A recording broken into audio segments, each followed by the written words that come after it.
আজ নবান্নের সামনে টোটোর ধাক্কায় মৃত এক মহিলা সিভিক ভলেন্টিয়ার, নাম নূপুর চট্টোপাধ্যায়। তিনি কলকাতা পুলিশের সিভিক ভলেন্টিয়ার ছিলেন।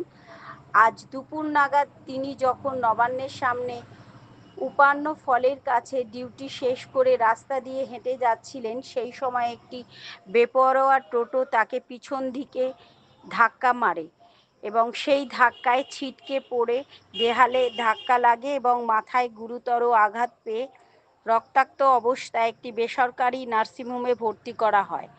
সেখানে চিকিৎসকরা তাকে মৃত বলে ঘোষণা করেন। এই ঘটনায় শোকের ছায়া নেমে এসেছে।